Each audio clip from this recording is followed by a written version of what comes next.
नमस्कार, परवा देश की में आपका स्वागत है। आपके साथ मैं हूं सुमेरा खान। हिजाब और मजहबी नारों पर देश में जबरदस्त बहस चल रही है।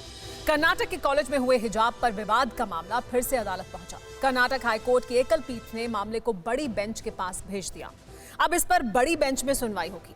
इस बीच हिंदू और मुसलमानों के बीच नई लकीर खींचने की कोशिश हो रही है। कुछ लोग कॉलेज में लड़की के हिजाब और उसके मजहबी नारों को जायज ठहरा रहे हैं, तो कुछ लोग उन लड़कों के साथ खड़े हैं जिन्होंने मुस्कान के सामने नारेबाजी की थी। हम आपको दिखाते हैं कर्नाटक से उत्तर प्रदेश तक कैसे हिजाब पर देश बटा हुआ है। शॉल उड़ा के वो उनका स्लोगन करके मेरे पास आ रहे थे, बोले बुर्खा काट बुर्खा काट। ये सब नहीं होगा करके भरोसा था, पता नहीं अचानक से कुछ ऐसे लोग आए। Proud to be an Indian citizen, but ये चंद लोग हैं जो ऐसे क्रिएट कर रहे हैं। इंशाल्लाह सब ठीक हो जाएगा। ये कर्नाटक के मांड्या की मुस्कान है। ये वो कॉलेज वाली हिजाब गर्ल है जिसकी तस्वीरों के सामने आने के बाद देश और पाकिस्तान तक हिजाब बनाम भगवा पर तलवारें तन गई।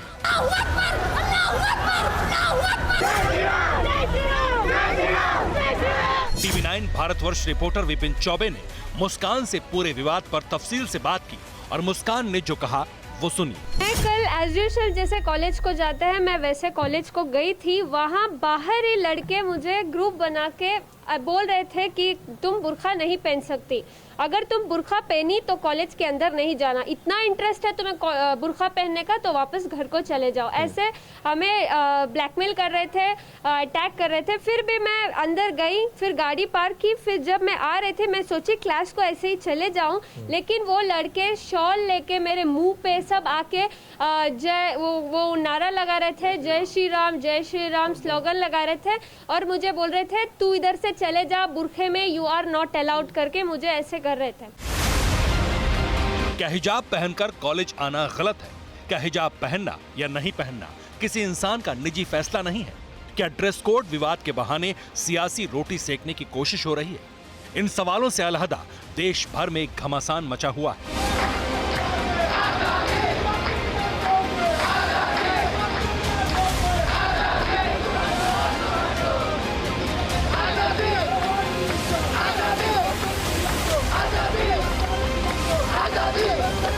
शहर शहर, सड़क से लेकर कॉलेज तक कोहराम सा है। मजहबी विचारों पर वार और प्रचंड पलटवार हो रहा है।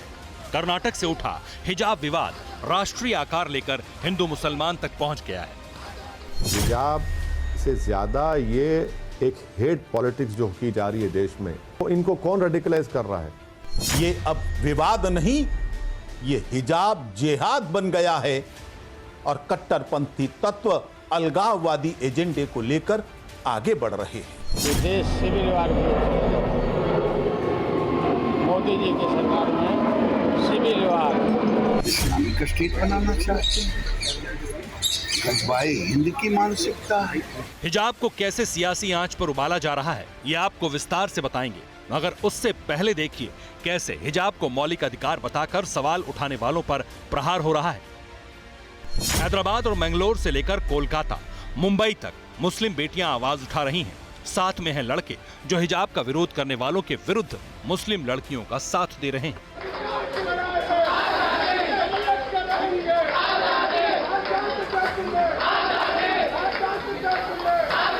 बंगाल के विश्वविद्यालय में लड़के और लड़कियां पर्दादारी के समर्थन में खड़े थे। कोलकाता की अली यूनिवर्सिटी में मुस्लिम लड़के और लड़कियां विरोध जता रहे थे।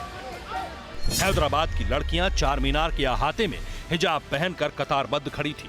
हाथ में पोस्टर लेकर मजहबी अधिकार में दखल के खिलाफ संकेतों में विरोध जता रही थी। मुस्लिम लड़कियां एक सुर में हिजाब विरोध को हक पर चोट करार दे रही हैं। हिजाब हमारी आइडेंटिटी है, जो हमारा रिलीजन कहता है हमें पहनने के लिए। और इंडिया का जो कॉन्स्टिट्यूशन का आर्टिकल 25 है उसके मुताबिक भी हमारे पूरा फ्रीडम और पूरा राइट है जो हमारा रिलीजन बोले वो पहनने का। आज वो लोग कह रहे हैं कि हम लोग हिजाब ना पहने, क्या वो आगे जाकर ये कहेंगे कि सिख लोग टर्बन ना पहने या मुस्लिम लोग उनका तिलक ना पहने या क्रिश्चियंस लोग के हेडवेयर्स ना पहने? अगर आप बोल रहे कि हिजाब मत पहनो, इसका मतलब ये है कि आप बोल रहे कॉन्स्टिट्यूशन मत फॉलो करो। उनकी कॉन्स्टिट्यूशन जो है वो अलाउ कर रहा है हमें हिजाब पहनने का। हम क्या पहनते हैं, हम क्या प्रैक्टिस करते हैं, हम क्या प्रीच करते हैं, ये सब हमें कॉन्स्टिट्यूशन अलाउ करता है।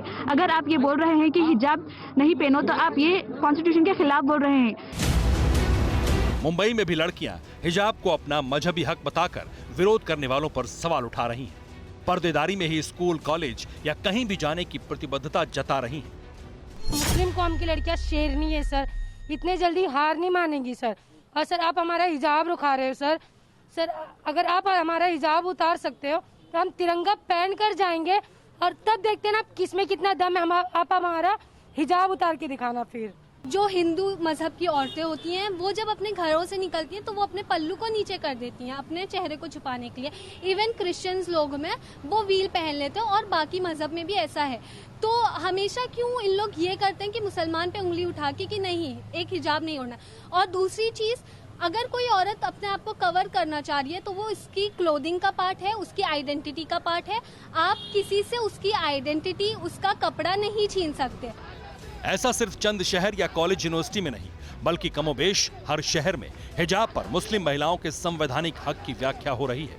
कर्नाटक के स्कूल, कॉलेजों को 3 दिन के लिए बंद किया जा चुका है और ऐसा इसलिए क्योंकि 8 फरवरी को एक तस्वीर कर्नाटक के मांडा से आई। हिजाब पहनी हुई एक लड़की स्कूटी से उतरी। पार्किंग में जैसे ही स्कूटी लगाकर आगे बढ़ी, तभी कुछ भगवा गमछा लपेटे लड़कों ने हूटिंग शुरू कर दी। मुस्कान नाम की लड़की ने मजहबी नारे लगाकर लड़कों को कुछ यूं जवाब दिया। हालांकि ये हिजाब विवाद का वो टर्निंग पॉइंट था जहां से इस पर जहरीली सियासत शुरू हो गई। लेकिन कर्नाटक में हिजाब हंगामे की शुरुआत 1 जनवरी को ही हो गई थी। तब उडुपी में 6 मुस्लिम छात्राओं को हिजाब पहनने के कारण कॉलेज में क्लासरूम में बैठने से रोक दिया गया। क्लास मैनेजमेंट ने नई यूनिफॉर्म पॉलिसी को इसकी वजह बताया। छात्राओं ने हाईकोर्ट में याचिका लगाते हुए कहा था कि इस्लाम में हिजाब अनिवार्य है, इसलिए उन्हें इसकी अनुमति दी जाए। इन छात्राओं ने कॉलेज गेट के सामने बैठकर धरना देना भी शुरू कर दिया था। लड़कियों के हिजाब के जवाब में कुछ हिंदू संगठनों ने लड़कों को कॉलेज कैंपस में भगवा शॉल पहनने को कहा था। यही विवाद विस्तार लेकर अब राष्ट्रव्यापी हो चुका है। हिजाब विवाद की 3 तर्कों से अपने अपने पक्ष में व्याख्याएं की जा रही हैं। मसलन मुसलमान इसे मजहबी अधिकार करार दे रहे हैं, मुस्लिम इसे संवैधानिक अधिकार भी बता रहे हैं, विरोध करने वाले स्कूली कानून का हवाला दे रहे हैं।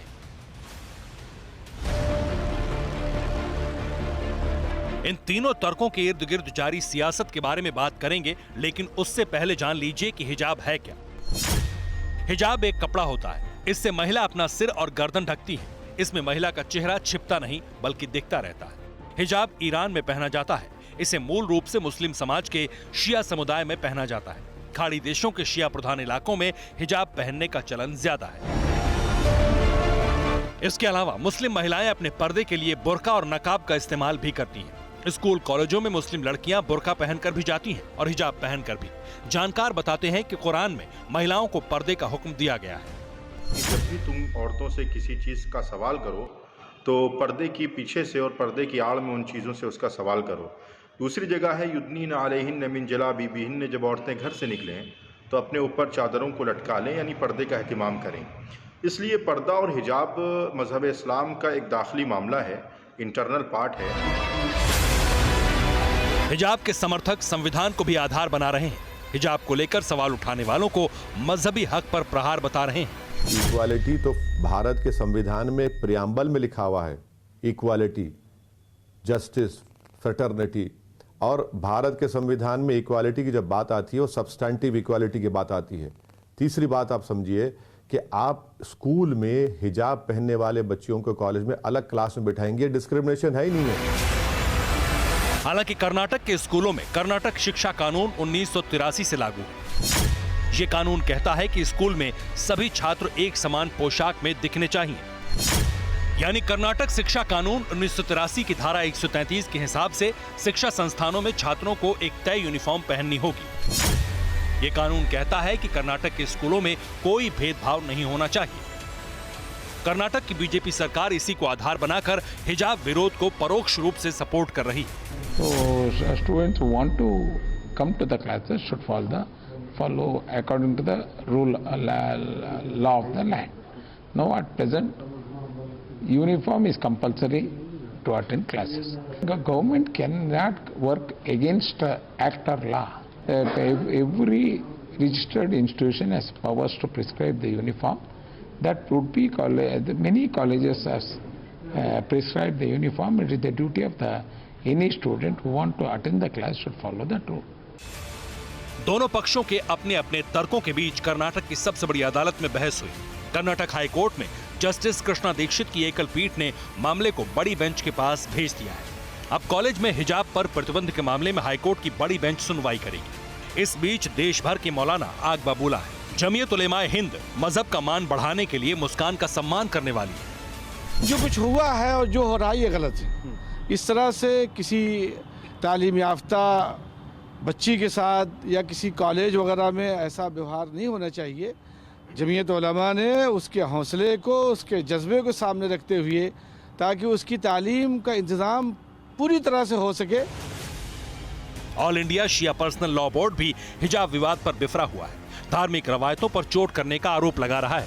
हमारे यहाँ इस्लाम में हिजाब कंपलसरी है और हर बच्ची, ज़्यादातर इस्लाम की बच्चियाँ हिजाब करती हैं और उसके जवाब में जो भगवा गमछे डाल के जो लोग कॉलेज के अंदर आके उसको हिंदू मुस्लिम रंग देने की कोशिश कर रहे हैं, उसकी मैं भरपूर तरीके से मदम्मत करता हूँ।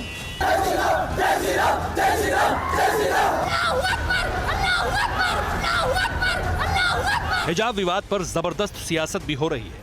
कांग्रेस से लेकर ओवैसी, लालू यादव की पार्टी तक कर्नाटक सरकार के जरिए बीजेपी पर सवालों की बौछार तो कर ही रही है, लेकिन महाराष्ट्र में कांग्रेस जिस सरकार में शरीक है उसके मंत्री कुछ यूं कह रहे हैं। जिथे जिथे युनिफॉर्म आहे तिथे युनिफॉर्म पाळला गेलं पाहिजे। शाळेंमध्ये, कॉलेजेसमध्ये धार्मिक कुठेही वाद येऊ नये ही आमची भूमिका आहे, कारण शाळा, कॉलेज हे शिक्षणाचं विद्यालय आहे। तिथे आपण शिक्षणाची जी भूमी समजतो, जिथे जिथे युनिव्हर्सिटीज असतील, जिथे जिथे शाळा असेल, तिथे कुठे राजकीय किंवा धार्मिक किंवा कुठचाही वाद येऊ नये, चांगलं शिक्षण मिळावं, दर्जेदार शिक्षण असावं, हे शिवसेनेची भूमिका आहे। हालांकि हिजाब विवाद पर असली सियासी विवेचना उत्तर प्रदेश में हो रही है। यूपी में कांग्रेस और समाजवादी पार्टी के साथ साथ ओवैसी की पार्टी भी आक्रामक अंदाज में हिजाब विवाद को उठा रही है, लेकिन एक मुश्त विपक्ष जिस बीजेपी को मजहबी गोलबंदी का आरोप लगाकर सवालों के चक्रव्यूह में खड़ा कर रहा है, उसी बीजेपी ने कांग्रेस को हिजाब विवाद का मास्टरमाइंड करार दिया है। Bureau report, TV9 Bharatvarsh. अड़ी सोमवार से शुक्रवार शाम 6 बजे सिर्फ TV9 भारतवर्ष पर।